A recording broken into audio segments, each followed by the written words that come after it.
everyone, Sarah Beth Owens, Realtor and EquiAgent here. I'm going to chat about what you need to know about endurance riding clients. As an endurance rider myself, hopefully I can enlighten people who are not in the endurance ride community a little bit more information about what that is. So let's get going here.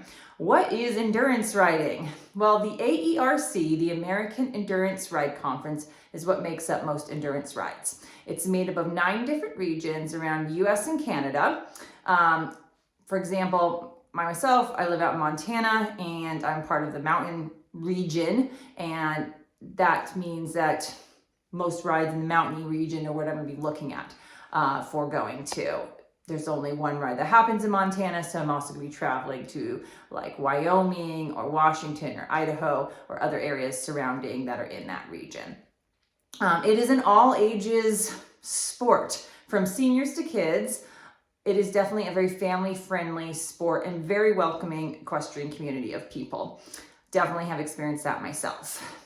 It's working in a team with you and your horse to complete the trail and be tested along the way with vetting. So those who are very passionate about trail riding, this is definitely the sport for you. Ride lengths vary, and there's limited distance, also called LD rides, which are 25 miles. And endurance rides that can be 50, 65, 75, 85, or 100-mile ride lengths. These are all completed within a day. Depending on the ride length and certain mileage, there are rest/hold times of around 45 minutes that happen, where you and your horse is vetted before you go back out on the trail, and you rest and let them eat, re-electrolyte them, etc. Your horse does mostly trotting and some cantering throughout the trail. Very minimal walking occurs. It's not a race, although a lot of people call it a race. You go the speed and the ability that your horse is able to do, and you're listening to what they want to do along the trail. Some horses, their natural gait is like a nice little light hand canter, so that's what you're going to be doing. My horse has a big, long, extended trot, and that's what he does for the majority of it. You can be pulled from a ride if your horse is not doing well or is having issues with pulsing down. We measure their pulsing heart rate. It's got to be under a certain amount, or showing signs of any lameness or anything else. So it's definitely caters towards the horse and the horse's well-being. To finish is to win is the motto within the AERC. To finish is to win is the motto within the AERC. However, you do get placements and other awards such as top 10 or best conditioned in rides that you participate in. Prizes are usually things like buckets, yes, shirts, tack, and other fun memorabilia. As a member of the AERC, you and your horse, along your rides that you do, accumulate mileage that is recorded.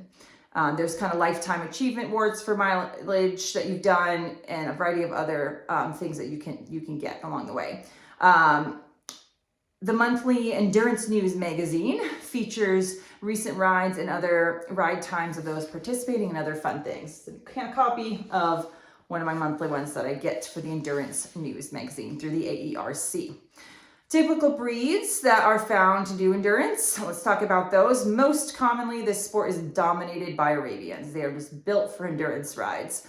Or half Arabians. There's a lot of different half Arabians out there, which are great. Saddlebreds are also really common. Mustangs, mules.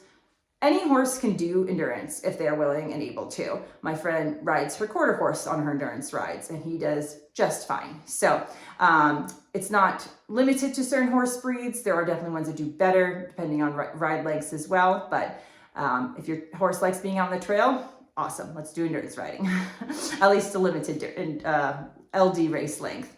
What is important to endurance riders when it comes to owning a home or property? Access to trails nearby to train, for sure.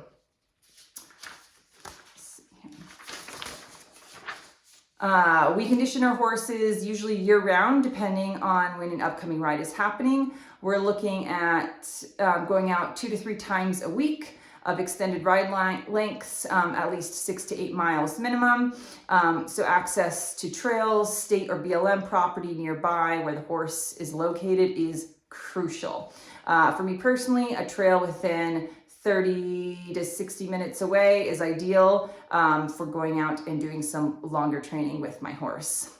A warm-up arena or a field or something around that size for light training and warm-up and exercise is great to have at your property, but most of your ride training is going to be on the trail.